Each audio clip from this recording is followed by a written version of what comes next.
بسم الله الرحمن الرحيم الحمد لله وحده والصلاة والسلام على من لا نبي بعد. Inshallah, covering over the next couple of hours or a little less than that, the details around Hajj. So make sure that you take notes of the bits that you don't know. Inshallah, this is going to be useful for that. Your exams, and if you're performing Hajj, even then, inshallah.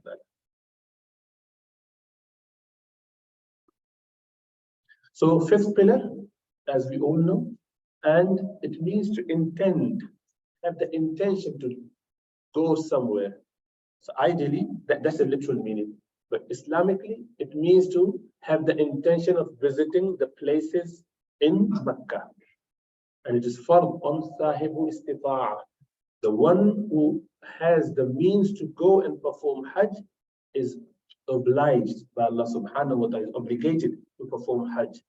Allah subhanahu wa ta'ala says, وَلِلَّهِ عَلَى النَّاسِ حِجُّ الْبَيْتِ مَنِ اسْتَطَاعَ إِلَيْهِ سَبِيلًا. This is the right of Allah subhanahu wa ta'ala for everyone who has the means to perform Hajj to go and perform Hajj. And Allah says, وَمَنْ كَفَرَ, and whoever rejects this, whoever doesn't do it, فَإِنَّ اللَّهَ غَنِيٌّ لِلْعَالَمِينَ, Allah does not know them. Allah is not in need of them. That's your problem. Don't go. I don't want to see you. If you don't want to come and visit me, my places means Kaaba and the places there is extremely important to remember. Hajj is not something which you can opt for and sometimes you don't want to do it. If you are Sahib al-Nisab, if you have, it's like Zakat, you have to do it. If you haven't done it yet, remember that you are still committing sin. The day you become Sahib al-Nisab, the owner of the quantum, which is Zakat money, and you have means to go there, provided there's safety, no COVID happening, provided there is visa available, provided you've got your family being supported here back home, then you have to be there. For women, one extra condition is they'll have got a mahram with them, someone they can travel with. So if you have all of those conditions fulfilled, you have to perform Hajj. There is no such thing as excuse, oh, because I have got exams. That is not counted as an excuse. Oh, I would do that once I have had my parents perform it because I want them to do before I do. That's my respect, and not at all. They have the means to do it, that's their responsibility. It's like your prayer. I would pray if my father prayed, then I would pray. If they perform their, Umrah, then I would know. They have to do on their own if they are owner of the quantum and you are separate to them. Likewise, I would do only if my wife could come with me. Not at all. You're not responsible for your wife's Hajj. She is independently responsible for her Hajj. Likewise, everyone is. Okay, so you have to do it at your own expense generally. Obviously, if you get someone else to pay on your behalf, alhamdulillah, that's blessing. So if someone has done the Hajj after puberty through their parents' money, fine. That's okay, you've done your Hajj. Even if you become Sahib al-Nisab afterwards.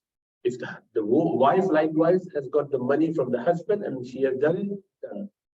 She doesn't need to repeat it, even if she has her own money. Likewise, husband can perform Hajj from wife's money, not a problem. Provided they did it voluntarily.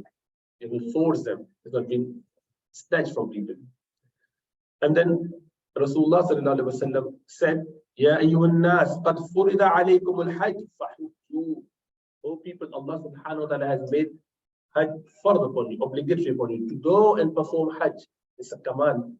Hence why it is an obligation. We have to perform Hajj. I mean, it's not an option. It's a collective ibadah. Remember, there are two types of ibadah, or three actually. There are certain ibadah which are bodily worship. And certain ibadah which are monetary or financial worship.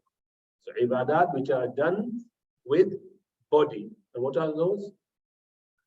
Salah, your prayer. You don't spend any money. Your prayer is purely bodily act. Your fasting is bodily act. What about zakat? It's purely financial, monetary. Just have to pay certain amount. And there's something in between, like a mixture of both, which is Hajj. Hajj is bodily as well as financial. You have to spend a lot of money. You have to have a lot of money to be able to do it. And likewise, you have to do certain rituals with your body as well. So it's both. It's a mixture of both. So in Hanafi school especially, and there's difference of opinion, can someone perform someone else's bodily action? No, not at all. So I cannot perform prayer on your behalf. I cannot pray on your behalf. Can I do zakat on your behalf? Yes. So financial or monetary stuff, we can do that. Likewise, Hajj, which is a mixture of two, one can do on behalf of someone else, provided the person who is paying for it hasn't got the means to do it, like physically not able, or he died before he could do it, and he did the wasiyah, and the person, then someone else can perform on their behalf with their permission. So that's important. So it's a collective obligation. We do together. You can't go on your own and do Hajj on your own days, according to how your annual leave allows you. It has to be done collectively at the same time. And there's an important point about this.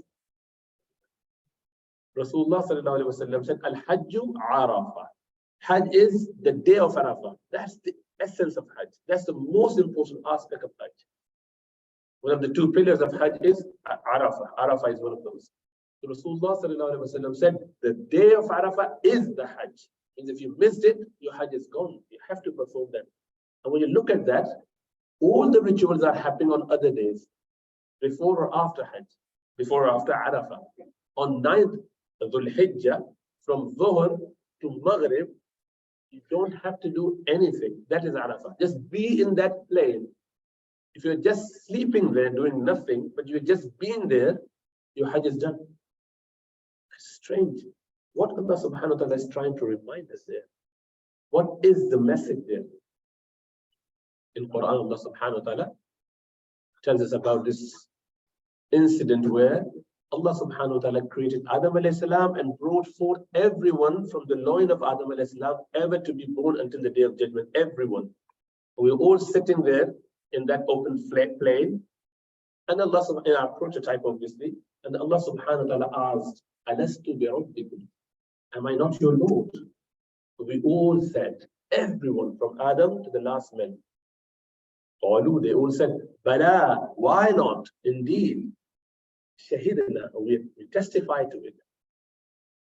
And according to a group of some scholars' explanation, they say this happened, this took place, the Ahad of Alas, the covenant of Alas, happened in this plain of Arafah. So when you're there, you are just reminded of that. From Dhuhr to Maghrib, you just stand, sit, think, make dua, contemplate, remind yourselves of what you have been promising with Allah subhanahu wa ta'ala. Then we can't remember it, but we know Quran tells us that's true. So remind yourself of why you are here in this world. What was the plan that Allah subhanahu wa ta'ala told you about? Allah says you're going to go to the world. There will be shaitan trying to whisper and insinuate you. Don't listen to shaitan. فَإِمَّا يَأْتِيَنَّكُم مِّنِّي هُدًى فَمَن تَبِعَ هُدَايَ فَلَا خَوْفٌ عَلَيْهِمْ وَلَا هُمْ يَحْزَنُونَ. So whoever follows what comes from me would not be in grief or in trouble. So we're supposed to remind ourselves of that. And when you did that and you return back with your Hajj, Rasulullah sallallahu alaihi wasallam said, he returns kayawmi, like the day waladathu ummu, his mother gave him birth. It's completely pure because he has just been, in a way, enlightened with the original covenant that he had with Allah subhanahu wa ta'ala. Allah says, Awfu bi'adi, ufi bi'adikum.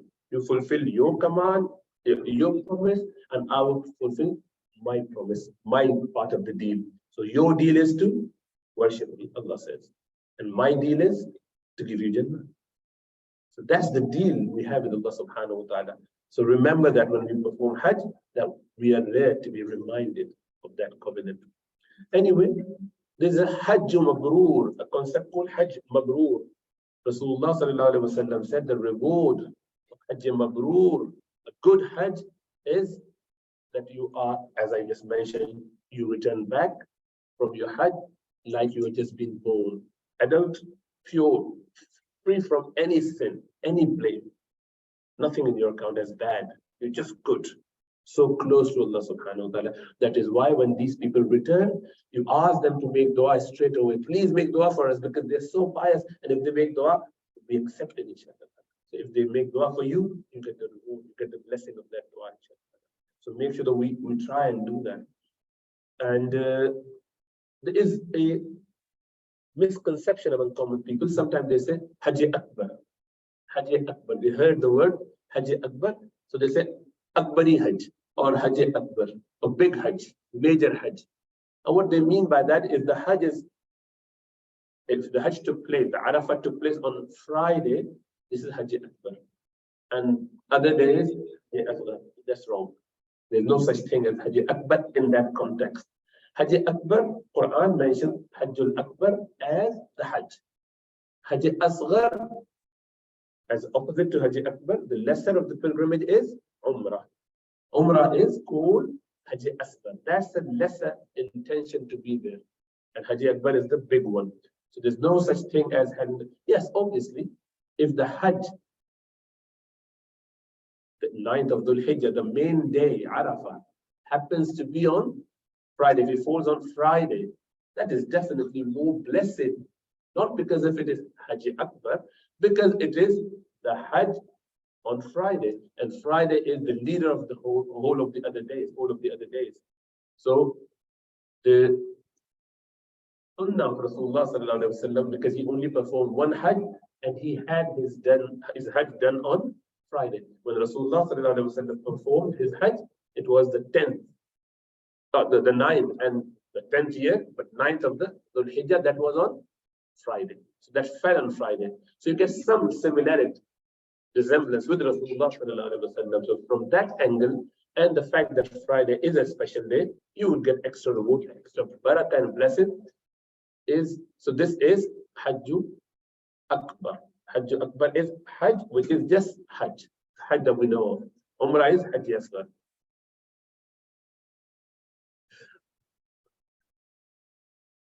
Make note of questions, don't ask right at the end, okay? If you have any questions, make a note of those, do at the end.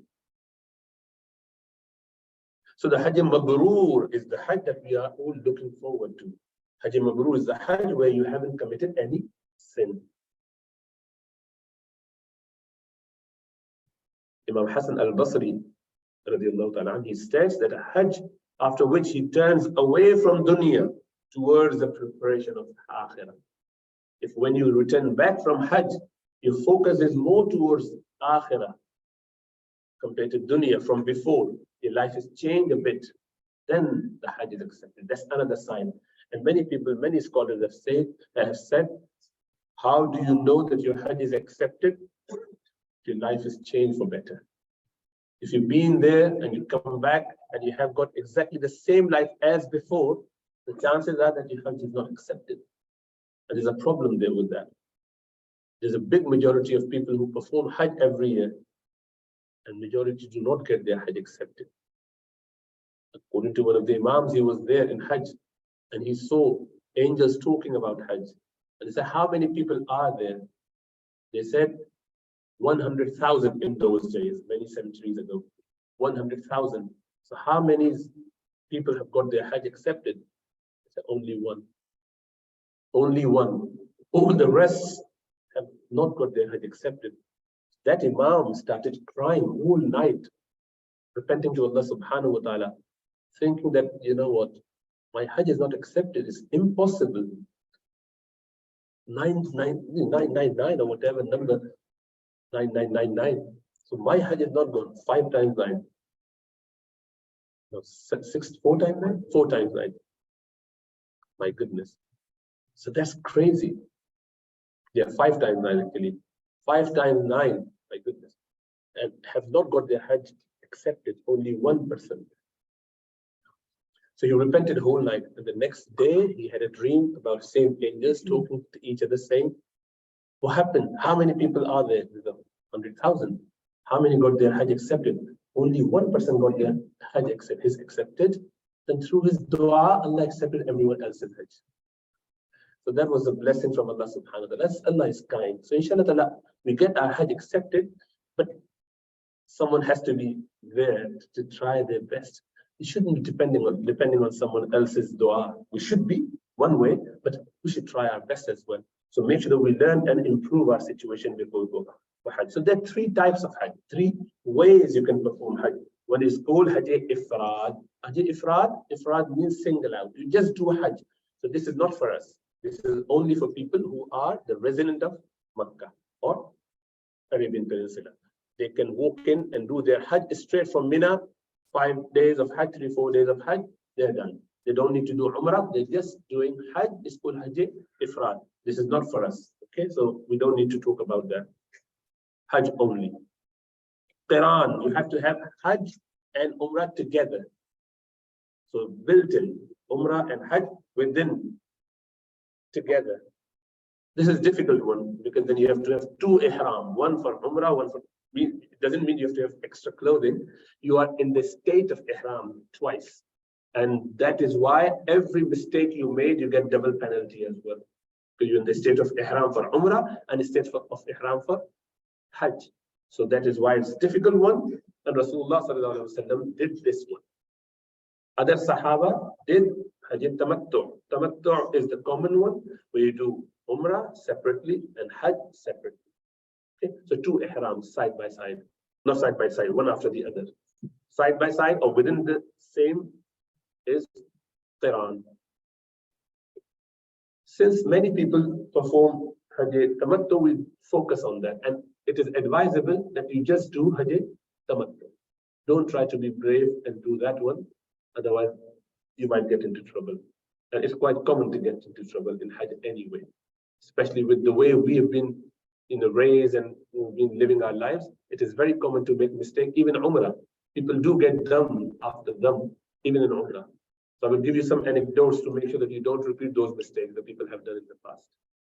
So we talk about Tamattu more than anything else. So Tamattu, where you perform Umrah, and then once you've done your Umrah, you are out of Ihram as a normal individual in Haram in Makkah. You do whatever you want. You can go to Medina, you can visit places, but you have to come back to Makkah on the day of 8th of Dhul Hijjah, we call it. What is the day called? Yawm al-Tarwiyah. Yawm al-Tarwiyah. So the first day of Hajj. Yawm al-Tarwiyah, 8th of Dhul Hijjah. So you have to be there. And then from that 8th of Dhul Hijjah, we cover that. You perform your rituals for Hajj again in the state of Ihram. So you're back in the state of Ihram. Okay, this is your second Ihram, one after the other. Now there could be big gap in between. There could be no gap. Like you've just come to perform your Umrah on 7th. Did your Umrah, by the time you finish, it's already Fajr. You come out of it and then you just do another one for Hajj. Or it could be that you've done your 10 days, 2 weeks, a month earlier, and then you're there having your other visitation here and there, and finally performing your Hajj. So this is called Tamattu. Tamattu means to take benefit from that. What are the faraid of Hajj?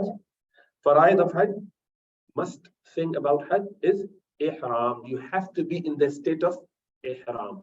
Without being in the state of Ihram, it is not accepted. What does that mean? Many people consider the clothing to be Ihram. 2 white sheets are not Ihram. They're called Ihram. They're clothes of Ihram. Should be called the thawb of Ihram. They're the clothes of Ihram. Ihram does not mean those. You could be wearing those 2 sheets and still not in the state of Ihram. And you could be in the state of Ihram while you're wearing your normal clothes. Okay? So the state of Ihram is different to the state of, to the clothes of Ihram. It is like fasting. Being in the state of fasting, would there be any difference outwardly? Clearly not. In Taraweeh, you're praying your Taraweeh, you are in the state of non-fasting, but you're the same person. And straight after Fajr, you had the intention to fast, same person, change now. A minute ago, you had something to eat, you had a final sip of water, and you are the same person, not fasting. As soon as you put that glass out, and then you decided that I'm fasting now. Ya Allah, I'm fasting for you today, with the intention, you had that intention. And time is up. You are the same person in the state of fasting. Same is with Hajj. So when you have the intention, that's when you become muhrim, someone in the state of ihram. Now, if you're in the state of ihram and yet you're wearing normal clothes, the violation is started. You cannot be in the state of ihram while wearing the clothes which are stitched in the bodily part. That's another misconception. Some people think if I have any stitch on my clothes, that's a problem.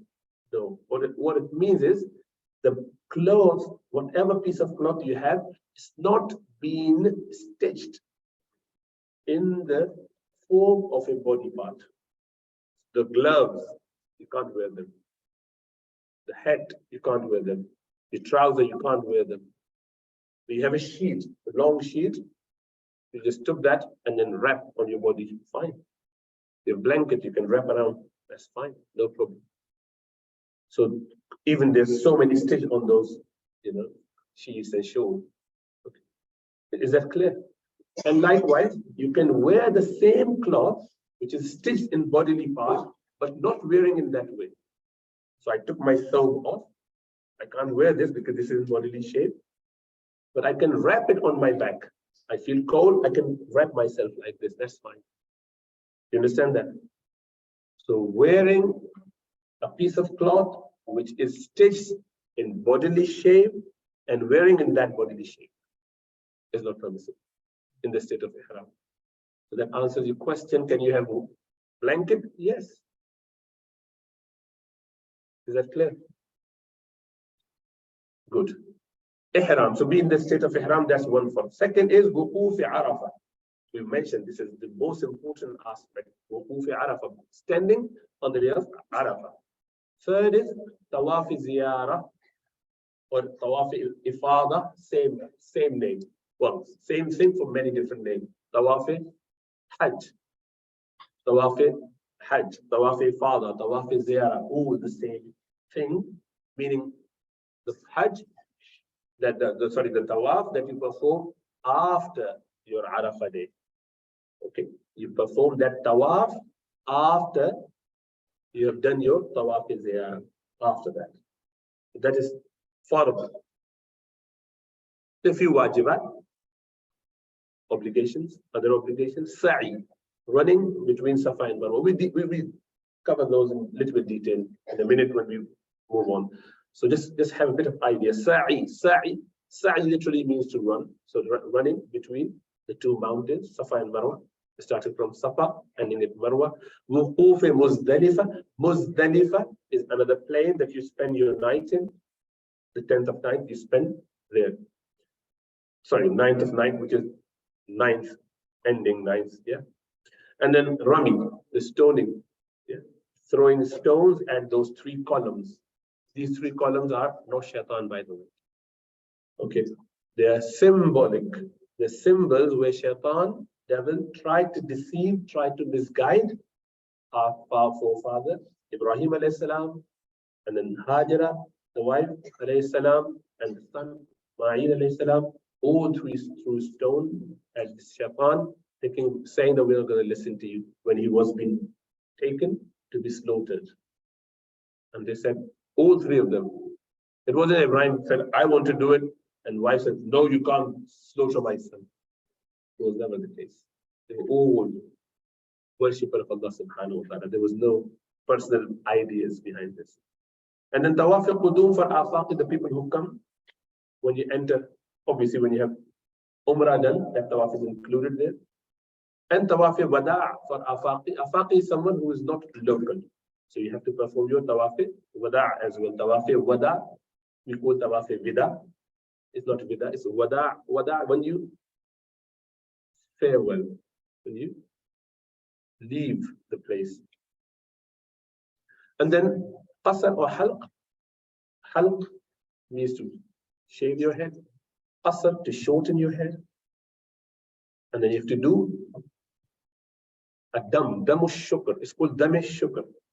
Damu shukr. Dam means blood. Shukr, to thank Allah subhanahu wa ta'ala. We call it qurbani. It is not qurbani actually.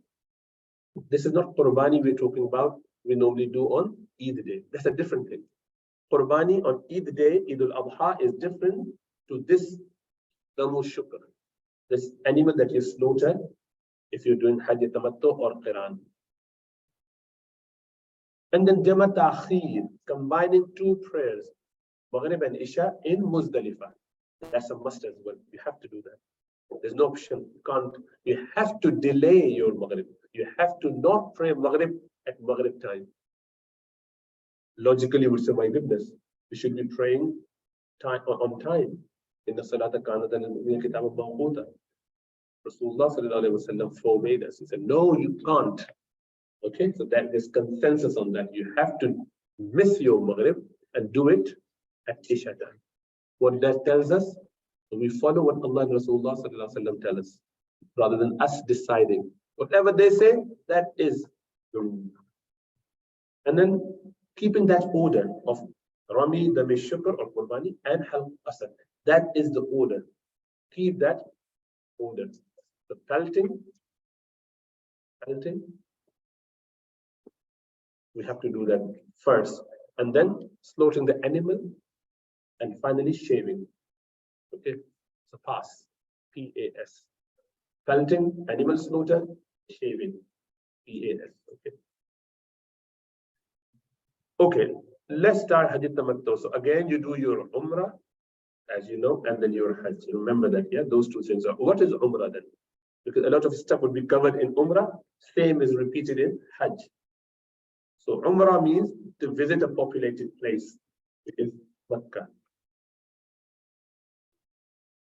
It means to perform tawaf of Kaaba and sa'i between Safa and Marwa while you are in the state of Ihram. You must be in the state of Ihram from Miqat or from Hill. Umrah is called Hajjul Asghar, as we mentioned. Hajj is called Hajjul Akbar. What are the four components of Umrah? Number one, Ihram. Number two, Tawaf. Number three, Sa'i. And number four, Halq or Qasr. Those four things, your Hajj is done. Umrah is done. Only four things. Ihram, to be in the state of Ihram means to make something haram. Whatever was halal before becomes haram. Certain bits of that becomes haram. Likewise, you say tahrim, same meaning. To make something haram. Say takbir tahrima. Allah Akbar. When you say that, that tahrima means that you make certain thing haram upon you. It was halal for you to talk, the nice bits.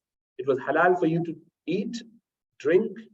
So what you do, you put everything behind by this gesture of your hands, and you say, Allahu Akbar. I'm making everything haram on me. That's why it's called takbiri tahrima, takbiru tahrima. And likewise, this ihram, coming to make something haram on you. You deciding. So you decide that when you want to do it. But there is a limit. When do you have to do it by? Minimum. Well, that's the latest. You can delay it until you are at that point. And this is the point called. What is the point called? Miqat. Miqat, the boundary of Kaaba. So outside of Kaaba, there's a big boundary. Okay, that's called Hill. There's one after that, is called. So Haram is in the center, then Hill, and then Miqat. So you have to make sure that you are in the state of Ihram before that Miqat. Okay. And if you haven't done that and you entered the Miqat before having that intention because you were sleeping or you didn't know, you have to pay them. Okay, it's a penalty for that. So you must know that. Ghusl, then it is Sunnah Mu'akkada for your Ihram to take shower. Sunnah Mu'akkada, highly emphasized Sunnah. So Ghusl, everyone does it, mashallah. And for men, they can perfume their body. Sayyidah Aisha radiallahu ta'ala anha, she put perfume on Rasulullah sallallahu alaihi wasallam, blessed body. And remember, that is only before coming in the state of Ihram after Ghusl, not afterwards. You can't put perfume afterwards. And then for men, there are two sheets, one to cover the loin, one to cover the top part. For women, there's no ihram clothes. They just wear whatever normal clothes they have, that is fine for them. The only thing the women are not allowed is to not cover their face.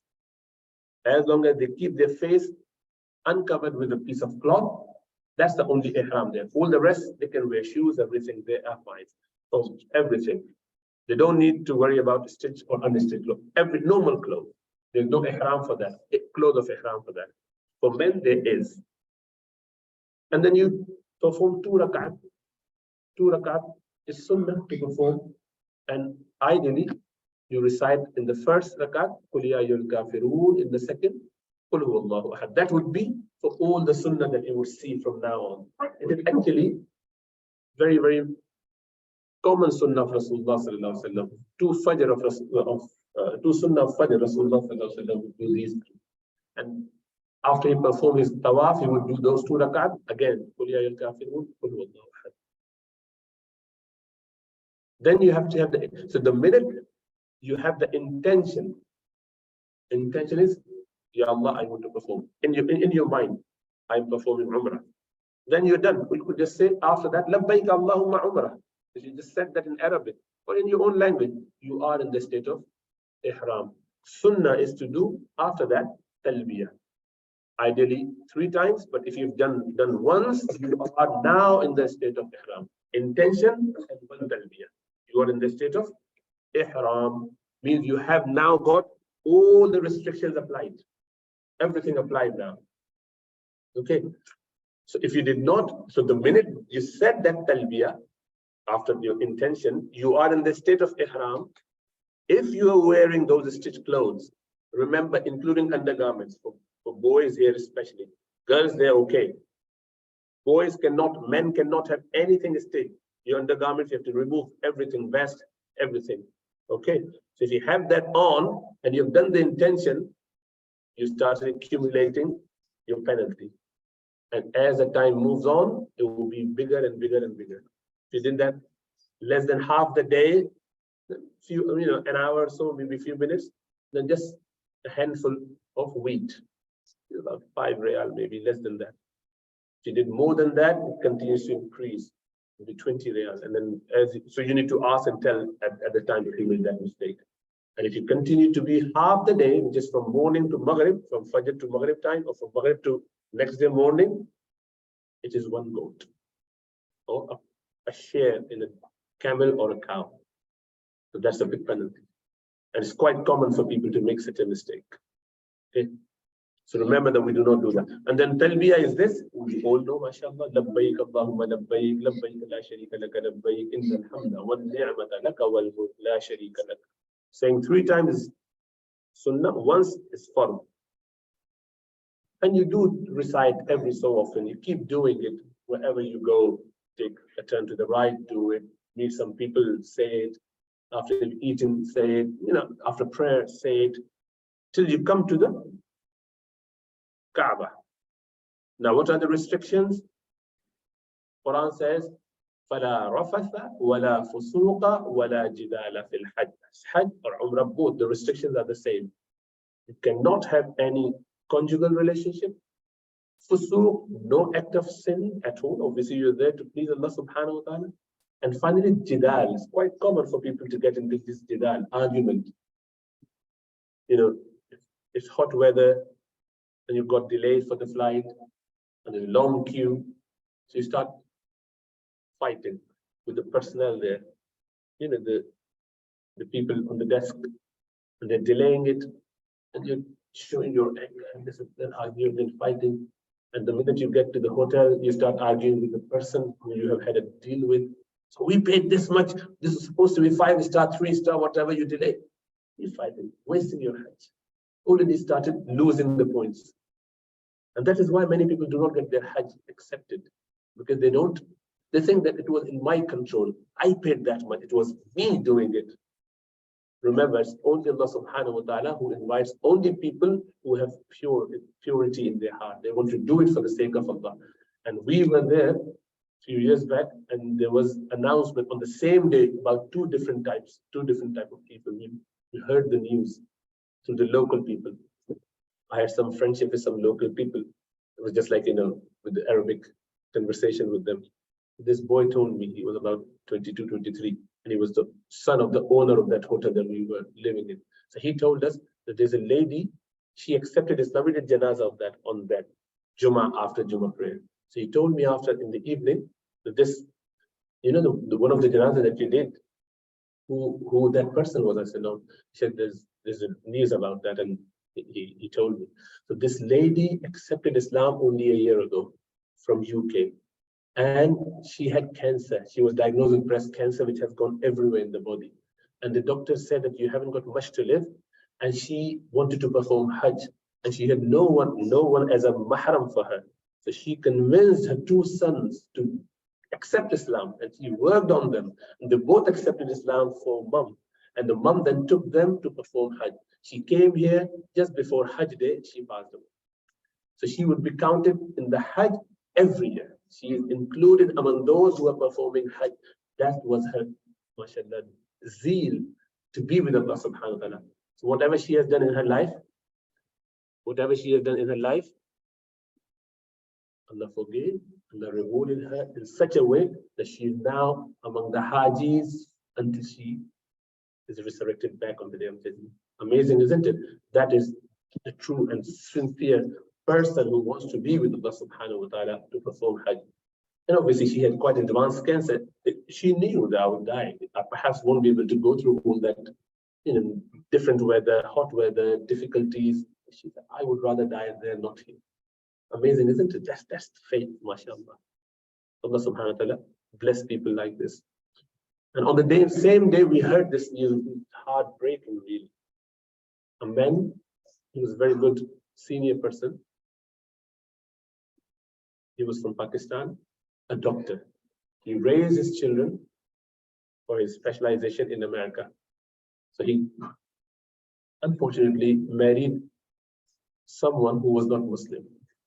The children grew up and they were not practicing Muslim, obviously following whatever they want to follow. And happens, there are many good people, but there's certain people who do not want to follow the deen of Allah subhanahu wa ta'ala.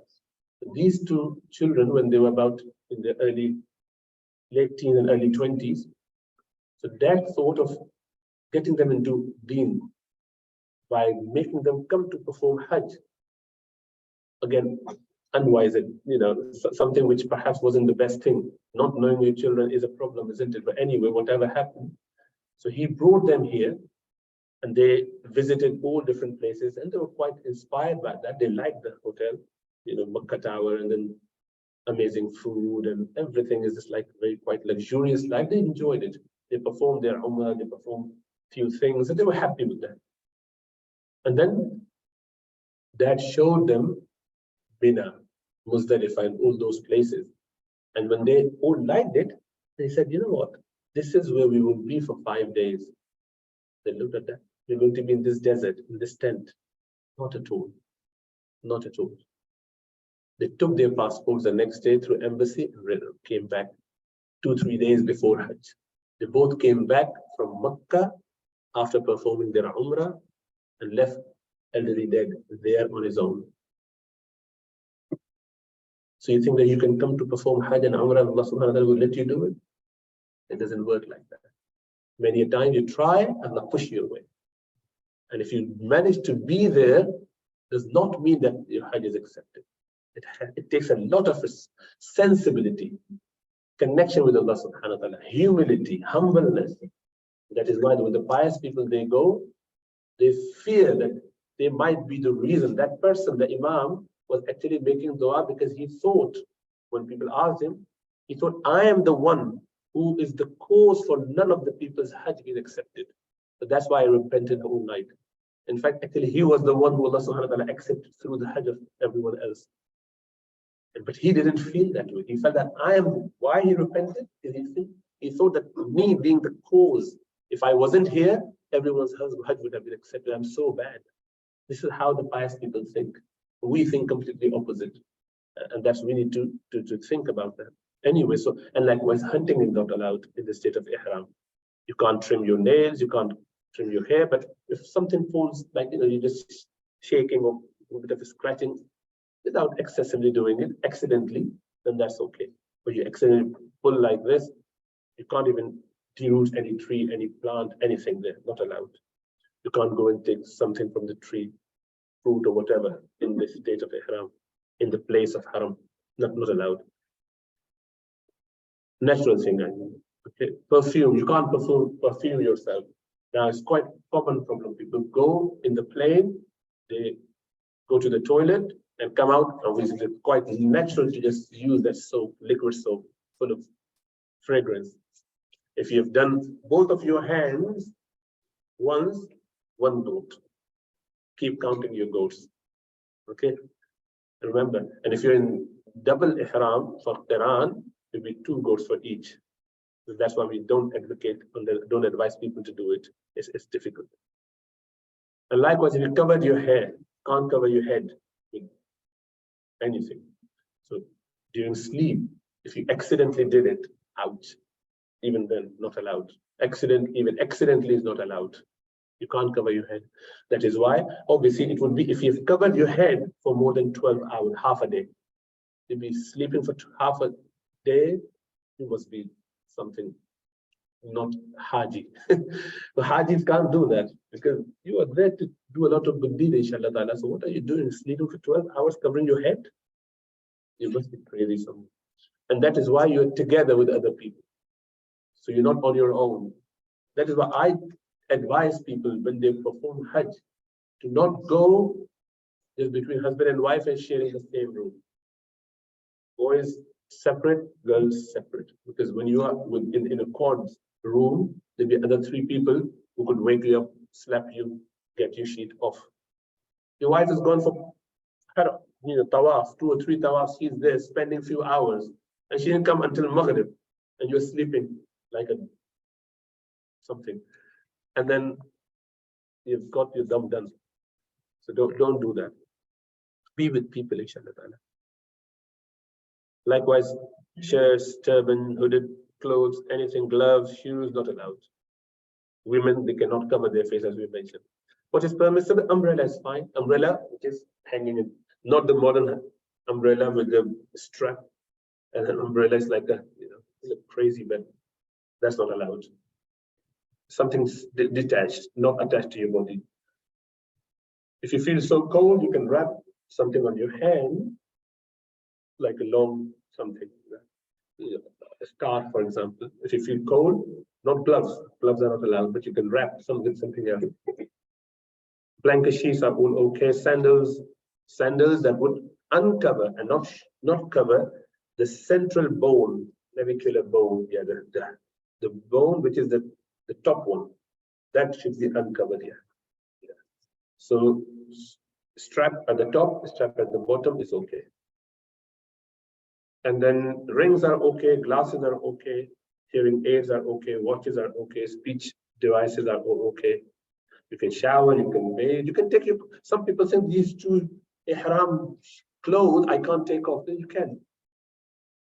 You can just take them off, go to the toilet, and hang them, and take shower or whatever you need to do, and come back. And if you're on your own doing, you can just sleep without having any ihram or sheets of ihram on. You don't have to cover yourself all the time. If it's so hot, some people do that.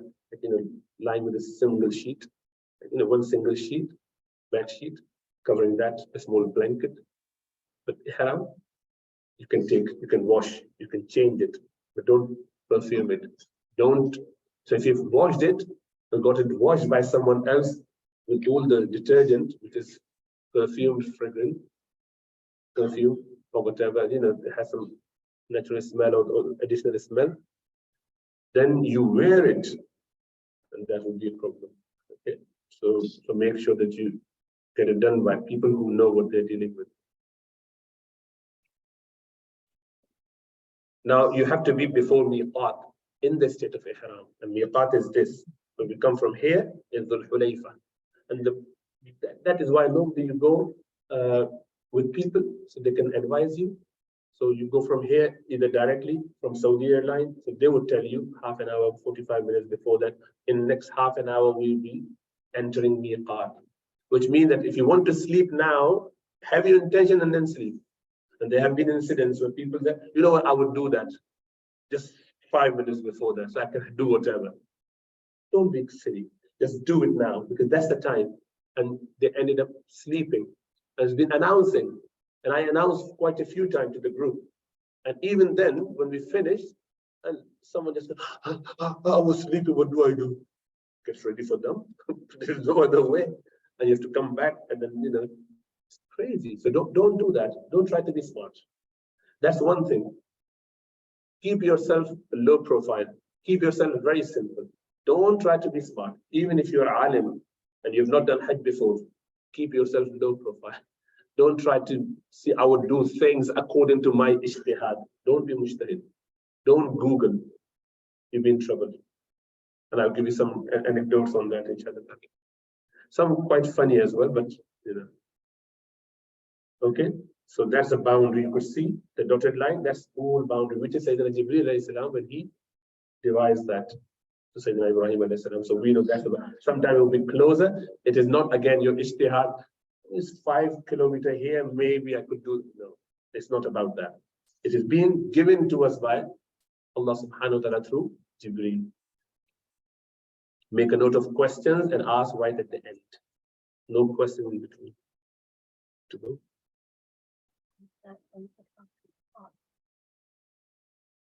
This is your class. No, They will call you when they need it. So talbiyah. What is talbiyah? Labbaik Allahumma labbaik.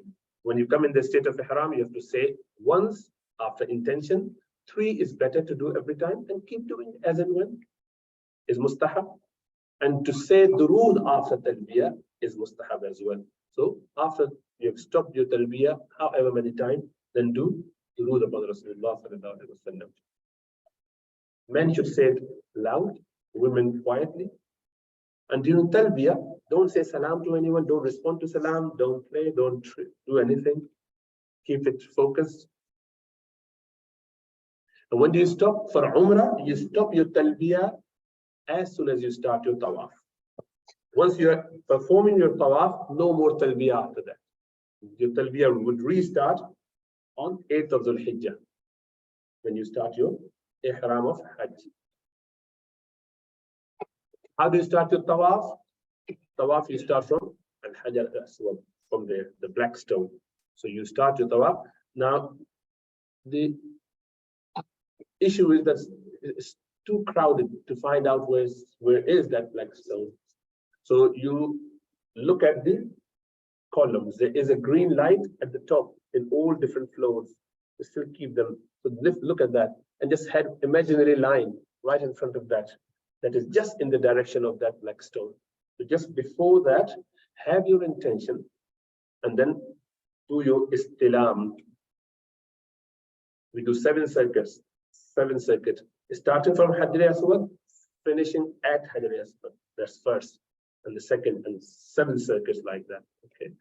And you do at the beginning of your tawaf istilam, and at each circuit istilam, and at the end of istilam. So how many istilams altogether?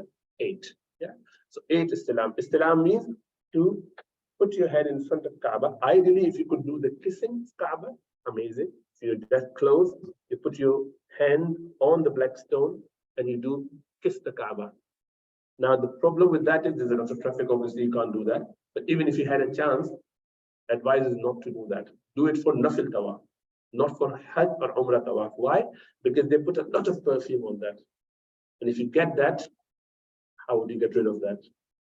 And if it is on both hands, then your boat is ready. Keep adding goats to your account. And that's quite expensive, man. So we don't advise. And there's a lot of fighting. Remember, it is mustahab and sunnah to do that, to kiss this stone. It is not part of Hajj that you have to do it. Rather, pushing someone to go there and be there, that's haram.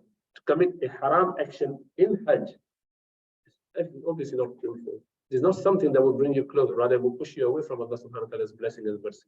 So don't do that. And especially for women, they're trying to do that and in between men. What are you trying to do? Please Allah, please your own self, your own nafs. So be very careful about that. Taqbeel means kissing it. Istilam means touching. And remember, other than Hajar Aswad, there's one extra corner. It's called Rukn Yamani. Rukn Yamani, Yaman. Yaman being down south. So that is the corner at the end. I'll show you the picture in a minute. You can do istilam of that by touching it. Many people think that as we could do the istilam from distance to Hajar Aswad, so could we do with Rukn Yamani, not at all. For Rukn Yamani, you must be touching it if you are able to touch it. No distant kissing, not at all. It is only for Hajar Aswad. Okay. So that's Rukn Yamani. Those few, and according to some weaker narration, but this is also part of Jannah, those stones. Where you can touch it. There's no specific dua for you tawaf, by the way. You find certain books giving you tawaf dua for every circuit, every round. There's no such thing mentioned by Rasulullah sallallahu alaihi wasallam or the Imams. Yes, you recite something, you can recite Quran, you can recite any dua, it's fine. And the scholars who have written those duas are good duas, so you can recite those duas as well. But don't think that that's sunnah or you must have done it. So delaying your circuit, think, oh, I haven't completed my dua, let me just stop here and carry on with that. No, not at all. Then you are just going overboard, doing something additional. And but there's one dua which is رَبَّنَا آتِنَا فِي الدُّنْيَا حَسَنَةً وَفِي الْآخِرَةِ حَسَنَةً وَقِنَا عَذَابَ النَّارِ, between Rukn Yamani and Hajar Aswad, the last part. Okay. To do that as many times as possible. There's a concept called Ramal. Ramal is sunnah for men, only in first 3 circuits, first 3 rounds. Ramal is when you walk like jogging, little bit, as a showing that you're a strong man. You're not a weak person sitting there. What happened when Rasulullah sallallahu alaihi wasallam intended to perform Umrah? Which year was that? When he dreamed about that?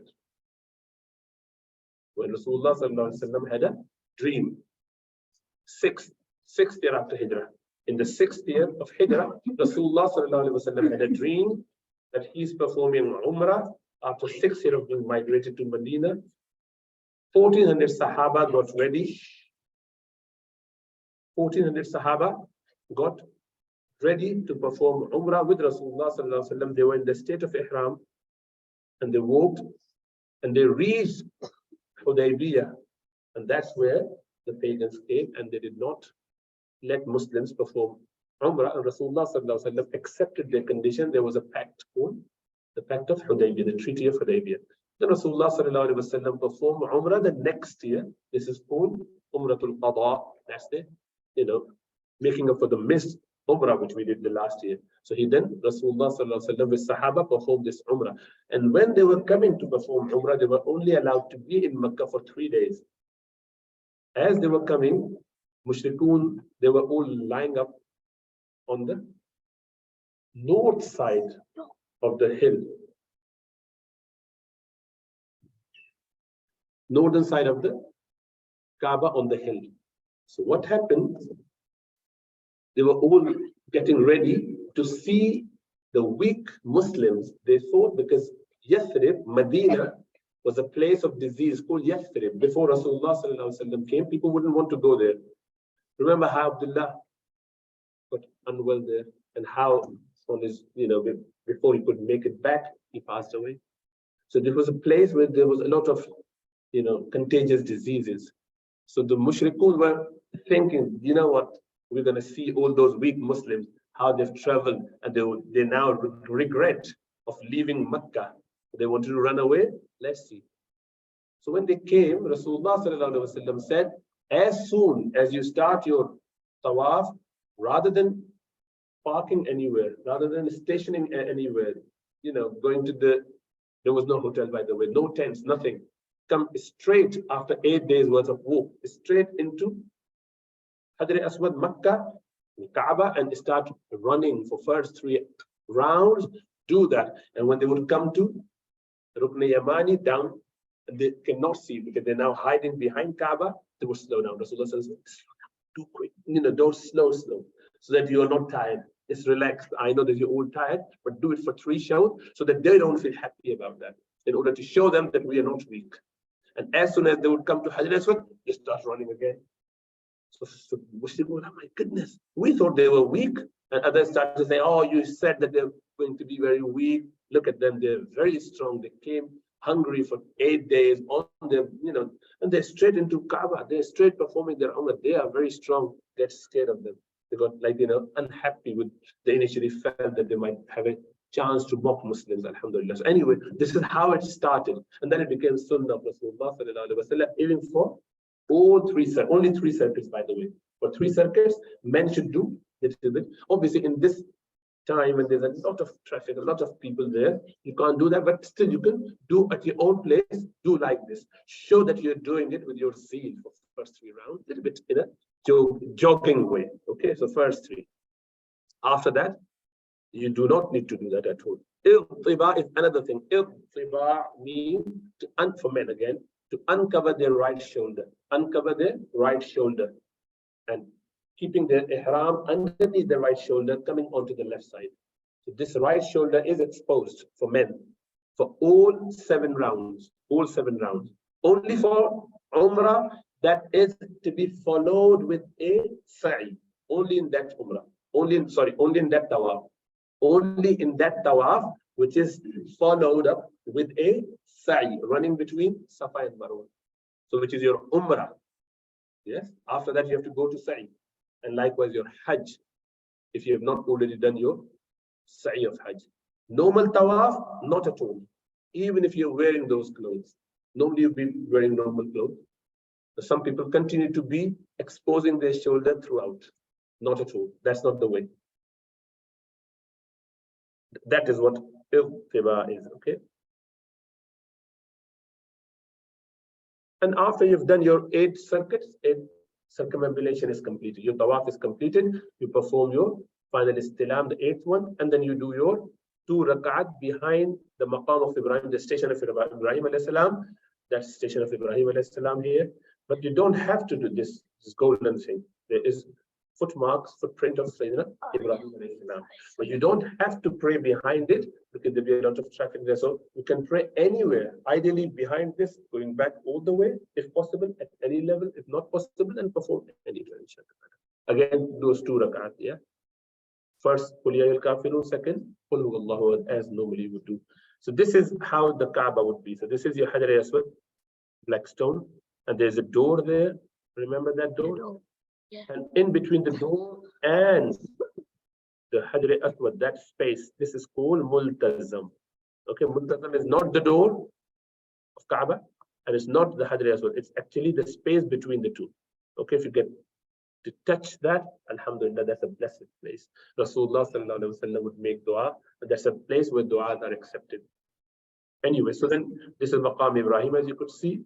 So you would see those, you start going this way, counterclockwise. The reason for going counterclockwise are many, but one is that your heart is towards Kaaba. Second is that you're going against the time. World is going this way, you're going against them. You're going against the tides. You're not following what people do.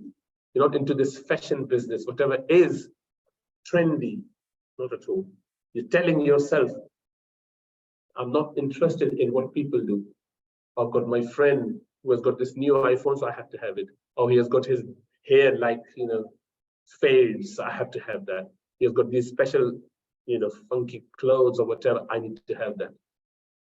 They're creating this YouTube, account or this TikTok something, so I have to have that. Not at all.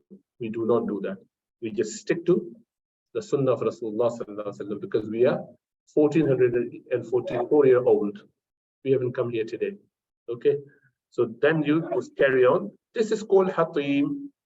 Hatim is the semicircular wall there. That is half the wall. And the reason it was there, or it is there, is because the pagans did not have enough wealth to create Kaaba in that structure with the halal money. So they left it at that and kept that halfway. And alhamdulillah, there's a blessing because now anyone can go there and perform. So when you perform there, any 2 rakat, inshallah, or 4, you sit there, you are inside Kaaba. Not everyone can go to visit inside the Kaaba, obviously. So there are 4 corners, a black stone, as you know, black stone corner, Hajar Aswad corner, that is Iraqi corner, that is Shami corner, that is Yemeni corner. You look in Yemeni, look in Shami, look in Iraqi, and those are the direction of those major countries. Okay. So once you've completed your final, you 2 rakat, and you come to Safa, and then Marwa. Obviously, before that, you have your Zamzam as well. Again, there's Mizab Rahma. Mizab is this pipe, goes the drain pipe for the rainwater, and that's just above the Hatim. Hatim or Hijr is another name for Hatim. And knowing those important landmarks is easy, because if you happen to enter Kaaba or the Masjid from any side and you want to start your Umrah, so you might be just next to the Hajar Aswad. But since you didn't know, you took all the long circle coming back to find out actually if I just went back a bit, that would have been Hajar Aswad. So you tired yourself for no reason. Knowing those landmarks would be easy, inshallah. Anyway, so after that, drinking Zamzam water. Zamzam obviously is a blessed water, and as you know, so if you do a lot of that, that's fantastic. Drink a lot. Rasulullah sallallahu alaihi wasallam said the difference between a hypocrite and a believer is the hypocrite gets 1 or 2 glasses and he's filled with little water. A believer could do as many as he could do a lot more. So when I mentioned that to our group once, so then there was a competition. I said, let's do as many as possible. So the record, there were 21 glasses. Small cups, they had 21 of those, mashallah. So keep that competition there, inshallah. You shouldn't be washing that to clean yourself. Zamzam water, you can put on your body as a barakah, but not to clean yourself. Rasulullah sallallahu alaihi wasallam said, Zamzam is for whatever is intended. You can just have the intention. So you can have the intention, Ya Allah, I'm doing it so that I do not get thirsty on the day of judgment. One of the Imams, Imam Ibn Hajar, Hafiz Ibn Hajar Asqalani rahmatullah alayhi, said that I had the intention, Ya Allah, I'm drinking it, so you give me the Hafiz, the memory of Imam Zahabi. And he became like that, one of the greatest of the Imams. So having good intention, good dua, Zamzam would have you that, inshallah ta'ala, barakah. This is the way how people would make dua. And then you do sa'i. Sa'i is running between Safa and Marwa. Safa is on this side and Marwa on the other side. Okay, so down south is Safa, up north is Marwa. You have to go between. So obviously there were hills then, but now they're very small, not very high up. And this is where Sayyidah Hajara, she was running to find out water, as you know the story. And why we start? We start because Quran says, Inna Safa wal Marwata min sha'airillah. So we abda'u bima bada Allahu bi. As Rasulullah sallallahu alaihi wasallam said, I would start my sa'i as Allah started with Safa and then going towards Marwa, 7 circuits again. The circuit is very easy. From here to there is 1. And that's a blessing. If it was a round one going from there to there, and that's 1, that would have been 14 times going, and that is very tiring. After tawaf, it is a really tiring bit because somehow the marbles there are cold. You always feel pain in your feet, and then you do run at that between those 2 million akhdarain, those green lights, because that's where the flow was. So you're coming down, you're holding slow. When you come to the bottom, then you get speedy. So this is what Sayyidah Hajara was doing. You get speedy and then going the other way. Plus all the prophets, Rasulullah sallallahu alaihi wasallam included, they ran, they followed the way of Sayyidah Hajara. So we jog there for men only. So women try to do that, not at all. It's not for women to run. Okay, thinking that Sayyidah Hajara was the one who did it, so but she was on her own. There was no men around, so she could have done that. And she was in need to find out water. So here, there's no need. It's all plain, flat, ground for you. So why are you running? This is what it means to follow the Sunnah, the way of Rasulullah sallallahu alaihi wasallam, not my whims. And I feel like doing it. I feel like being Hajara. Practice her style, her life, not these rituals. Don't have to do that. And slaughter your son if you really want to follow that. So just do whatever Allah and Rasulullah sallallahu alaihi wasallam told us. Don't go by what I feel like. We don't worship ourselves. We worship Allah subhanahu wa ta'ala. You could see those green lines, yeah? There. There's the first one, and the second one will come after that. Again, this man is doing his iltiba even in sa'i. So no, not at all. You should cover that up, even for prayer after that. Now remember, in tawaf, you can break for prayer. While you're performing your tawaf, and it's time for namaz, any prayer, as soon as they start the iqamah, you just join and stay where you are, pray, cover yourself, pray, and after prayer, join from the same place. Okay. Why someone? You could see that Milan Akhdarain is more towards this Safa side. There's more walk on the other side. And then in between there is a place for your wheelchairs. You can use them, by the way. Even if you're not unwell, you can still use them for fun. Most, some kids do that to have a ride. It's okay, but obviously you wouldn't get the reward as you would do if you did on walking. And after you've done your sa'i, which is starting here, ending there, 7 circuits, then you would shave your head or trim. Now, shave your head for men is more important than trimming it, because there's more reward for Rasulullah sallallahu alaihi wasallam made dua thrice for those who would shave their head. So he said, Allah, may Allah have mercy and blessings for those who shave their head. Sahaba said, some of them, Ya Rasulullah, what about the one who trims? May Allah have mercy on those who shave their head. And the third time. And finally, fourth time, he said, and also for those who trimmed it, which means that you get less reward. Some people say, I want to do it for my hajj, so I want to keep my hair. No, not at all. Do it now, and whatever hair you got left for your hajj, do that again. All you need to do is just this much. You get the reward double time. Same reward. Women just trim up to an inch, but all from. Now remember, those who try to trim with the scissor here, a few times here, that doesn't count.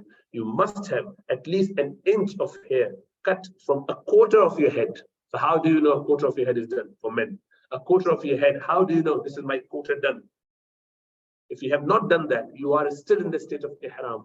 You have not come out of ihram. And there was one thing, this brother who did his umrah, he came a bit late. And you know what? He went straight to his room and slept. He came late. And I saw him, mashallah, when did you come? I didn't see you. I came, we just were here in the morning. We went straight to perform umrah. We did the umrah, and since then we've been sleeping. It's about like 4 o'clock. I said, my goodness. So I don't see you having any, your hair look exactly the same. I just use a scissor of some brother. He was still in the state of ihram. He wore his clothes for whole day. And I said, okay, this is, you've done nearly more than a day, of close to a day. You would need to do them. His wife both had to do work because they have not come out. They use their perfume on top of that. So another dam for that, because they took shower from the soap and everything. And alhamdulillah, they didn't do what they could have done. Husband and wife could do. So I asked them specifically. They said, no, alhamdulillah. If there was any husband and wife talk or any action, then they would have to do what? A badana. Not just a goat, a cow, whole cow or a camel. In the state of ihram, if you have any conjugal relationship, that is your penalty. So don't try to be smart. Don't do anything silly at all. Ihlal, when you come out of the ihram, why?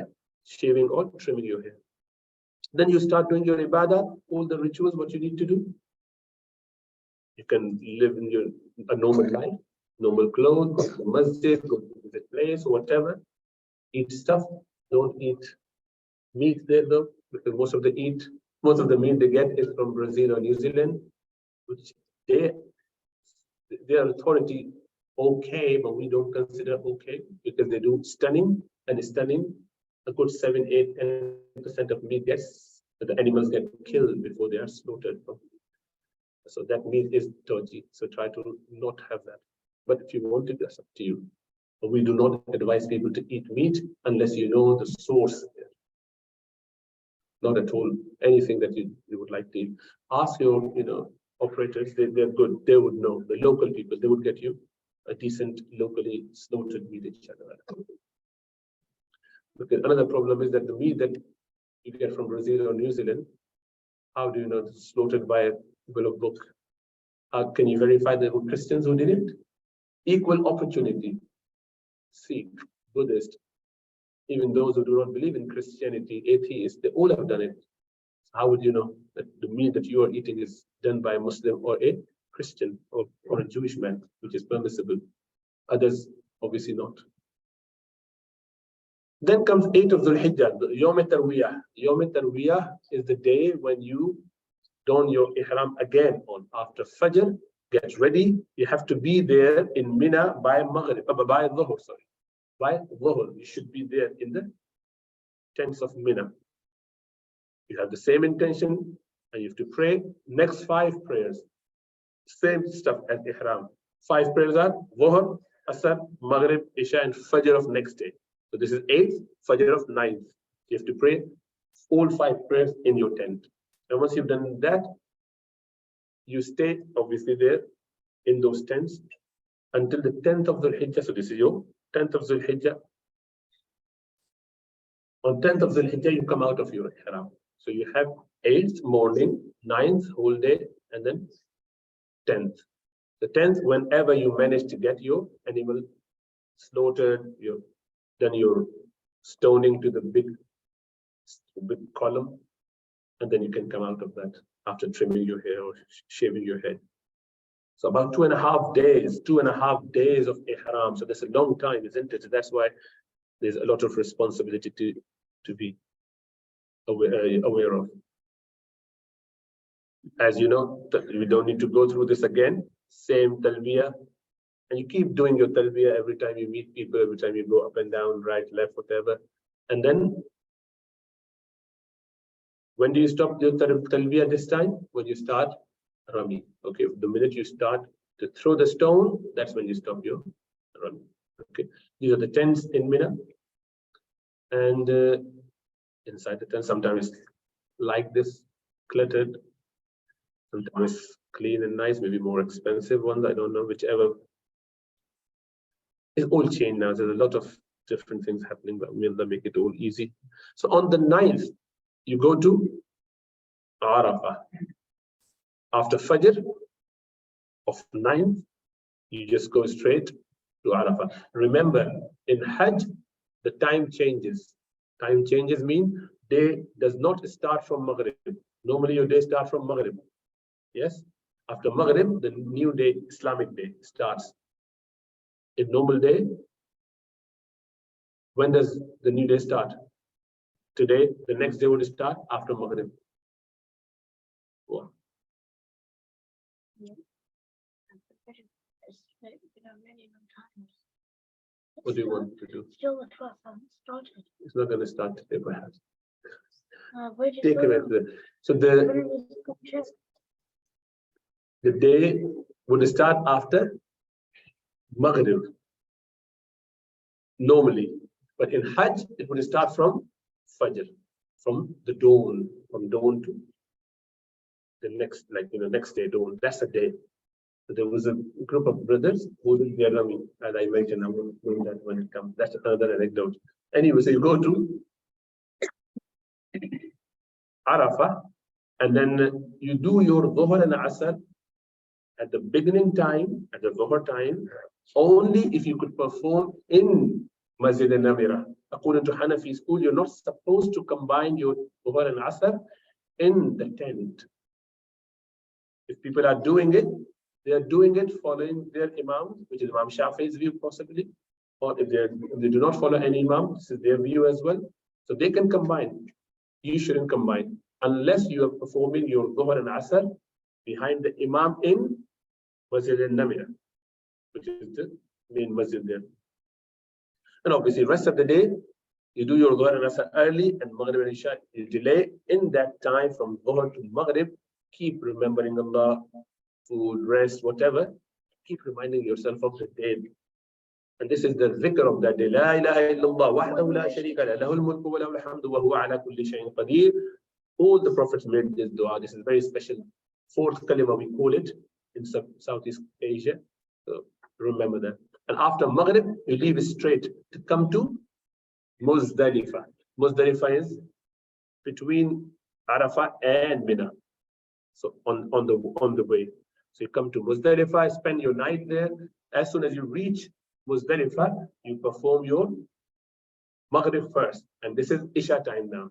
You miss your Maghrib, you do not pray Maghrib in Arafah, you just leave and come to Muzdalifah, and it may take however long. If you want to walk, half an hour maybe, 45 minutes, and bus can take even longer depending on where you're stuck. And then, yeah, so this is in Arafah, they're leaving to be in Muzdalifah. This is my Sinji Sahab. And then Masjid Namira is not big enough, by the way, and there's a bit of Masjid Namira which is outside of Arafah. So don't go there in that part, because then you're outside of Arafah. And it creates some penalty as well. Some people go and jump up all the way and they just climb the Jabal Rahmah, which is not Sunnah to climb that mountain. Rasulullah was at the bottom of that mountain and making dua. That's where he gave the khutbah and everything. Not on top of that. Everyone climbed. And see how people that could just not see the mountain. You could see white clothes, all the men just jumping up, trying to see, taking their picture, showing that we are here. This is not a resort. This is not a place where you're enjoying and having fun.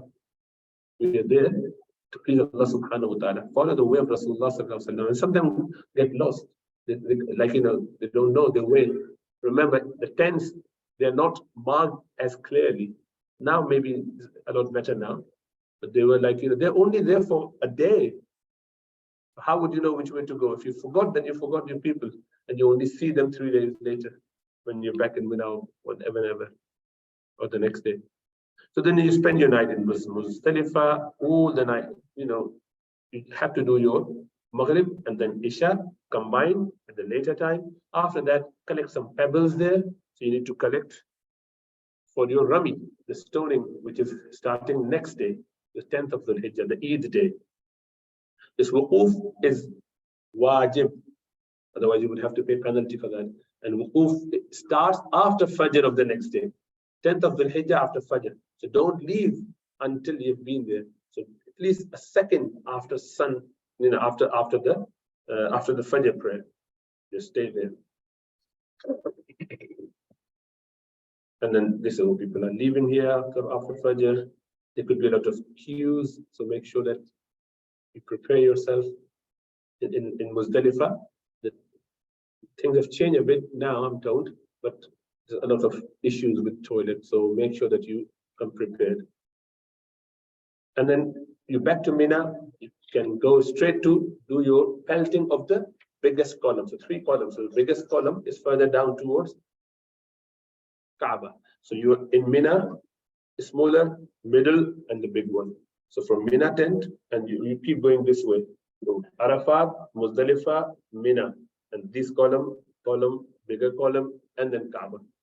So that's your journey. So you keep coming back this way. So you have to do only the stoning of the big one. 7 pebbles gone on 10th day out of your.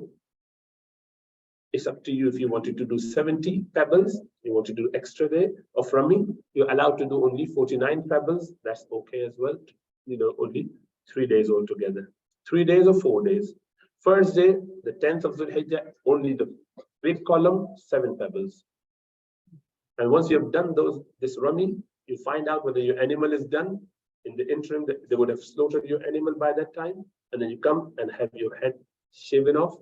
You can come out of your ihram in the normal clothes, so then you are sorted. Then you can do whatever, other than the fact that if you're married, you cannot go to your wife until you have done your final rukun, which is tawaf ifada. Okay. 10th Dhul Hijjah, make sure that you have this Rami and slaughtering and shaving or trimming in that order. So you should know what time is your animal is going to be slaughtered from your agent, because normally they do it for you. So know it. So 7 pebbles done on that day. You tease the talbiyah as soon as you start throwing. The first pebble, the sunnah is to have the pebble of this size, which is about a chickpea size, and holding it between index finger and the thumb, and raising your arm such that your armpit could be seen, like if it's higher, and gently throwing it, just letting it inside the column, inside that boundary around it, not throwing big stone, your slippers and whatever. Took some person and throw it on the roof. People think that I'm going to sort this animal out, like, my enemy being Shaitan. The people are literally hitting hard. And if you throw too hard and it comes back to you, Shaitan is happier because you haven't got your pebble done. You have to pay, penalty for that. You have to have your 7 gone inside properly, okay? So if you just gently throw, that's enough, inshallah. So then you cease your talbiyah, as I said, with the first one. After that, you just do the shukr, find out from your organizers, al-qasr coming out, and you're done. And then from 10th day, on the 10th of Dhul Hijjah, to next 2 or 3 days, you have got time to perform your tawaf ifadah, tawaf ziyarah, the main, the second rukun of Hajj. After Ihram, you have Arafah, and these are the 2 actions that you have to do up. So again, you do the istilam, you can do on 10th or 11th or 12th. Okay. Again, if you are performing your sa'i after that, sa'i is part of that tawaf as well. But some people are allowed, or weak people, or everyone is allowed to perform their sa'i before they go to to Mina on that morning, or a night before that, if they wore their your ihram. So what they do, especially the ladies, the weak people, elderly, frail, unwell people, rather than having to do the tawaf on a very busy day that everyone is doing on 10th, and then after that sa'i, you get too tired and exhausted. So for frail people, small children, sick people, they are allowed, and women, they are allowed to have their nafil tawaf in ihram, even on 7th night or the 8th morning before going to Mina, and then do with that is sa'i. So their sa'i is done. One wajib is done. They would only do their tawaf now, and then they can rest while men are performing their sa'i. So that will help them. So if you needed to do that, you can do it. If you're unwell man, you can do as well. Then you do not need to do your Ramal and Iqtiba, because you're not doing sa'i. You would do Ramal and Iqtiba in that nafil tawaf, which you would follow with the sa'i. So that's the rule. If there was tawaf followed by sa'i, then you do Ramal and Iqtiba, not in any other. And 2 rakat, obviously, and then your sa'i. Your sa'i is exactly the same. Then you're pelting. So you do the pelting on next day. So for all 3, 7, 7, 7. So it's 21 on today. Yeah, that's 11th. And then you do the same again on the next day, which is 12th. So 21. 21 plus 21 is 42. Plus 7, the day 1 on 10th, 49. So you have to do 49. 49 pebbles should be with you. And if you wanted to do another day, which is 21, that would be 70. Okay. You can collect from Muzdalifah normally, that's a sunnah, but anywhere, but not the rejected ones. There could be rejected ones. You just go there. There are many sitting there because some crazy people keep throwing very hardly and it's bouncing back and it's all been accumulated down there. You pick those up and think, these are rejected ones. Why you use those ones? Yeah. Get a new one from your own, like bring your own pebbles, inshallah. And after that, on 12th, you can return back to Makkah, and then your majority of the Hajj is done. All you need to now do is tawaf wada', 1 extra tawaf. You could do as many as you like, but you have to do 1 as a wajib, and that 1 done, you are completely done with your Hajj. Hajj is completed with that. But if you wanted to stay extra, fine. This is the tunnel that you have to go through to be in. That's the column now. This column is no more column. It used to be 20 years back, 15 years back, just a column, even more than 20, 25 years. People used to get crushed because they're going and coming back from the same path. There were many accidents in those days when we heard, like in our youth. Alhamdulillah, it's like a huge column and a big place and very nice platform. They invested a lot in that. You just go there, nicely do it. And there's a sunnah way of doing it, but we'll leave that. Just go with your team, whoever is the team leader, go a few people together and decide. So ideally, if you're going this way and throwing it a bit closer and not making Dua, only make a small dua, but actual dua is right at the end. Yeah. And then you going towards Jamarat. After that, in between. So if you might want to spend some time in Makkah, so people could go from after doing on 10th Tawaf Ziyarat, they can stay there, but they come back to be in Mina as a sunnah of Rasulullah sallallahu alaihi wasallam. Now in Hanafi school, it is sunnah to spend all these nights in Mina, and most of the time in Mina. Other Imams have it as wajib. They say you have to be there. So you're following, you must be there to follow the way of Rasulullah sallallahu alaihi wasallam. So many people, those who are Hanafis, what they say, since it is not wajib, I would spend my time in my hotel. Why? Because then it's relaxed, easy, air conditioner, I have my food, my normal clothes, and all the fun on my phone, chat, showing pictures, and maybe do extra tawaf. Bad attitude. You are there to follow the way of Rasulullah sallallahu alaihi wasallam. Rasulullah sallallahu alaihi wasallam only performed one Hajj. So follow him as much as possible. Okay?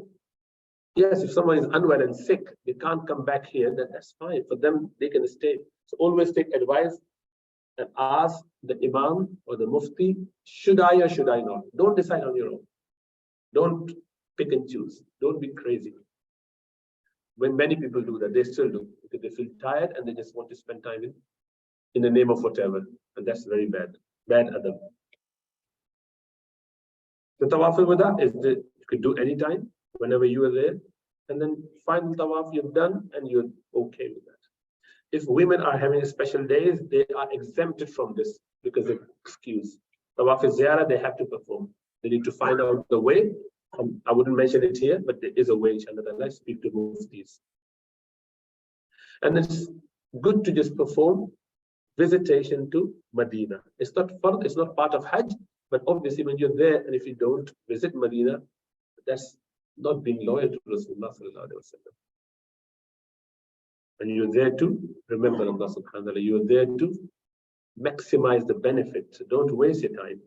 Try to recite Quran as much as possible. Make a point that if I'm there in Makkah for a week and a week in Medina, I would just, rest of my time, I would just recite Quran. People go there for shopping. The idea is to make a lot of shopping and bring stuff back to give to everyone. So we're not there for that. You know what, whatever you find there, you could find better here as well, not a problem, other than Zamzam and your dates.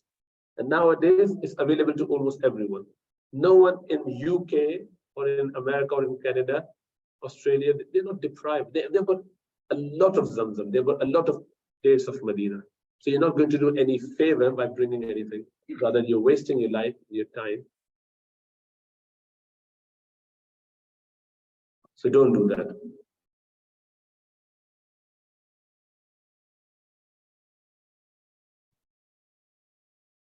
And finally, ziyarat, visitation to these places is extremely important. Learn the history, learn the seerah of Rasulullah sallallahu alaihi wasallam. It will increase you in your connection with Allah, with Rasulullah sallallahu alaihi wasallam.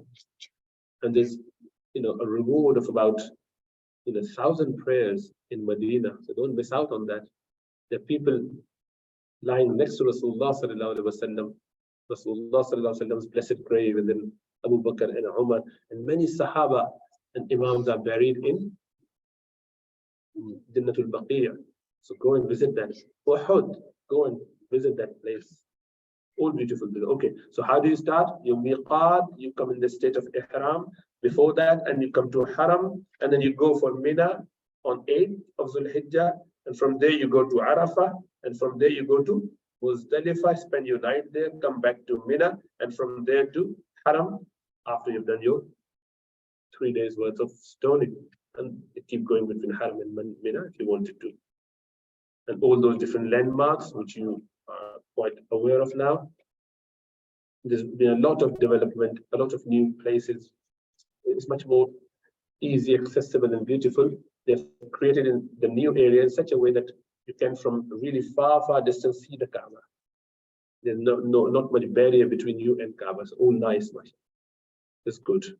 So the investing will help them and bless them because they're doing a good job to keep the place very nice. Obviously, for whatever other reason, but mainly They are really doing the khidmah of the place, so we should thank them for that. So Allah subhanahu wa ta'ala increase it. All these different babs there, that is there to help, your landmarks in order to find your way out. Same, this is the route of Hajj. It's commonly known and understood. That is just summarizing what you should be doing. So I would leave it here very quickly. Hajj and Umrah. So now the final topic is Jinaya. And maybe just cover that for the benefit of the people who are performing Hajj. So that, this might not be too relevant for those who have not gone there, but it's good to just know, inshallah, that the Jinaya or violation. What would violate? There are two types of violation, remember that. So violation is when you violate the state that you are in, which is ihram, or you could violate the place, which is haram itself. Okay, it's called jinaya. And there's certain thing that you have to pay fidya for. A certain you have to do dam for. Okay, so jinayat are of two types. Violation of the restriction of ihram means committing something which you shouldn't be doing in the state of ihram. But doing outside of the state of ihram was okay. Likewise, leaving any wajib from the wajibat of Hajj. Remember, if you leave any fard like Arafah or Tawaf al-Ziyarah or Ihram, then your Hajj is not done. You can't compensate for it. Jinaya, the penalties are to compensate for a mess that you've created. Okay. And it doesn't matter whether you did that intentionally or unintentionally. While you're sleeping, while you forgot, while someone forced you to do it, or I didn't know, none of that is counted. You have made a mistake, you have to pay the penalty. Okay? So don't think, oh, I didn't know. It could be that you put your soap, which was unscented, and your friend changed it before you know it, and you use that, or your wife did it, who knows? Then remember that it doesn't matter. As long as you use the scented one, and both hands are covered, not just touch, both hands. If you covered both with that soap, as a commonest one these days. Because we think when we come out of toilet, we must use soap. It has become a norm. Without it, we can't even believe. Yes, what else could we do? This water should be enough. Normally it's enough. Unless you have smell and you got some stuff there, keep washing it. The water should be fine. We're in this habit of using soap all the time, scented one. You don't have to. Okay. But up to you, use it, but do unscented one. And there are fragrance-free soaps available here as well, the simple ones. Obviously, if you did it unknowingly, accidentally, you would not be sinful for that, but you still have to pay the penalty. Doing voluntarily, knowingly, obviously that's a big sin, very bad. So any stitched clothes that you wore, anything, yeah. That is why the minute you are coming in the state of ihram, we advise you to be in your sheets and then make intention, so that you start off being in the state of ihram by not wearing anything stitched. Okay. Likewise, covering your head, scents of any sort, cutting hairs, trimming nails. Another, keep biting, and some people have this bad habit of nervousness. Don't do that. Having a relationship with your wife, fighting, argument, hunting, to take lives. Don't do that. Not allowed. Kill a locust. And badana, as I mentioned, is about if you have not come out of the state of ihram and you had the conjugal relationship, a whole camel or cow. Or if you perform tawaf ziyarah in the state of ritual impurity, then big problem. Okay, so women to be in the state of special days or postnatal, after giving birth to the baby, or the men or women both to be sexually defiled in that state before taking a ghusl. If they went to haram to perform the tawaf ziyarah, big problem. And when would a goat or sheep be wajib, or a portion in one portion in cow out of 7, or a camel, if you perform your one whole limb? Dumb, yeah, as I said, 2 arms, 2 hands are connected like this. Just little bit is different, whole limb like this. Oiling a whole arm, a whole head, a whole leg.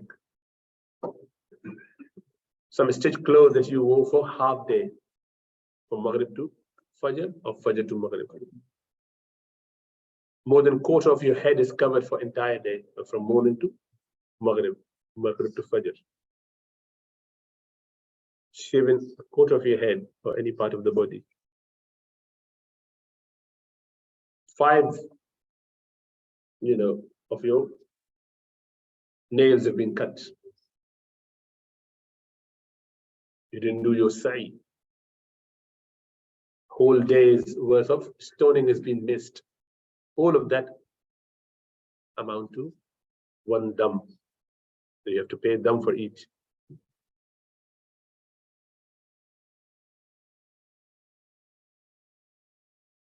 Delaying, just carrying on from there. You should be doing it in those, when the time is there, not delaying it. Delaying your tawaf is there after the 12th Maghrib. Not doing your tawaf, the Wukuf Arafah on the day, but rather delaying it after Maghrib, came quite late. Did not spend night in Muzdalifah, straight after Fajr time. Women are excused. Women, frail, weak people, elderly people are excused. Children are excused. They can go to Mina in the night. Performing tawaf ziyarah in the state of minor impurity without wudu. Tawaf qudum and wada in the major impurity. Did your tawaf wada without wudu for more than 4 rounds. Change the order of your sacrifice, pelting, sacrifice, and shaving. Other schools allow that. If you did it for excuse, then you are allowed to take a dam, or you might want to donate that wheat or equivalent money to 6 people, or fast for 3 days. You have that choice if you did it for a reason. So what is less than dam is 2.2 kg of wheat or equivalent money. If you have perfumed yourself for less than a whole limb, you cover for less than a day. So everything which is less than what we just did for them, if you did it less than that, then this is what you have to do. If you remove someone else's hair or clip them, their nails. Tawaf wada in minor impurity. Less than 3 rounds or up to 3 rounds of tawaf wada without wudu. 5 separate nails, not of all one hand. Did 1 or 2 pebbles missed, not 7. So there are few situations whereby one would end up paying a dam. So make sure that you avoid all of those, and inshallah you'll be fine. Ask scholars. And I just finished by saying that there was a group of brothers, 4 or 5 of them. They came after we completed everything. And then so we were about to be from Medina, and I was just asking them to share their experiences. This group, we got a very good idea. What was that idea? They said, 4 or 5 of us, we just did our first, the second day when we had to do 21 stoning for all 3, 7 each. So we reached there, and it was about 11 o'clock. So we said, quiet, easy, nice, and only few of us. Let's do our next day ones after 12. So they thought after 12 o'clock, this is our next day already started. So let's do our next day's Rami again. So they went back and did old Rami again twice. So 11 o'clock, they did the first one. After 12, they did the next day. And they didn't tell us. They were very clever. And the next day, when we all 2 or 3 days later we met, they mentioned it. So mashallah, you all have to do 1 dam each. And they were like, no, but I said no, because the day didn't start from midnight. This is here. So they start from Fajr. If you did it after Fajr, would have been fine. If you waited until Fajr. But if you told me the next day, you could have done that Rami the same day again. So that wouldn't have been counted and you wouldn't have been paying any. So you did it trying to be clever. If you were sincere, you would have told others anyway so that they could benefit from it. You were trying to, I would do it and not everyone else. Inshallah, then pay them and repent as well, because you were just trying to be excluding everyone else from. If there was good thing, why would you do only for yourself? You're so selfish. Even here you're selfish. Subhanallah. You deserve something more than that, and you will continue. I just realized a few more points about just, especially for women. So they have to have a mahram. Remember, if they do not have a mahram, they are not obliged to perform Hajj. That is why, even when the government said that you do not have to have mahram to come to perform Hajj, you can come and whatever. No, you can't. This is not allowed. You are displeasing Allah subhanahu wa ta'ala and you're pleasing your own self. That's up to you. But don't say that you perform Hajj for Allah. If you perform Hajj for yourself, do whatever. Many people do whatever they do. So it doesn't matter how young or old you are, as long as you pubertal, a woman, they must have a mahram with that.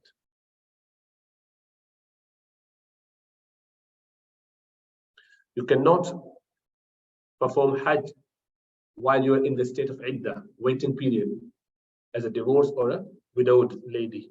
You can't. You have to do it next time. They must, if they have enough wealth, they must finance their mahram. If the mahram is not willing to come with them, they should pay for that as well, if they have money to do so.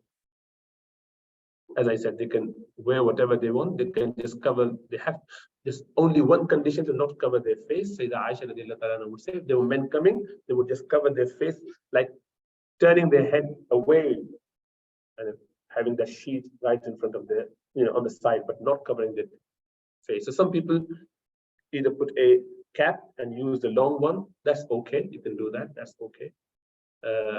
Whichever way, but do not cover your face. Not supposed to cover your face. Again, they do not recite Talbiyah aloud. They do not do Ramal or, or running between the green lights. And they keep themselves at a distance from Kaaba, so the more men are. So don't go in that, crowded place. And obviously, if they wanted to delay the special days, they can do that by tablets, but it's not recommended. Follow the way of Sayyidah Aisha, she had that. And mashallah, through that, we got this blessed place, Madinah Aisha, where we can go and perform our Umrah from, once we are there. So why you want to go against? The Sayyidah Aisha had one chance to perform Umrah with Rasulullah sallallahu alaihi wasallam, to perform Hajj with Rasulullah sallallahu alaihi wasallam. So Rasulullah sallallahu alaihi wasallam, she was crying. Oh, what happened? Oh, everyone would be able to perform their Hajj. I won't be able to do it. Now that I've got my special days, Sayyidah was upset about that. Rasulullah sallallahu alaihi wasallam said, don't worry.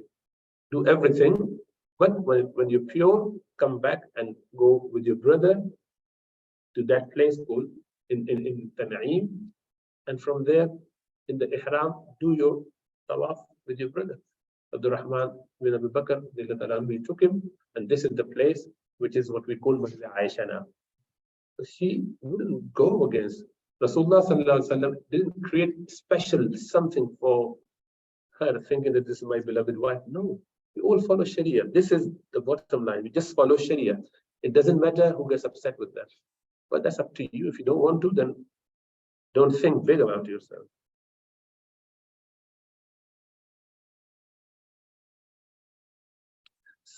So I think it's all clear. If they have any issue, they might just discuss inshallah ta'ala.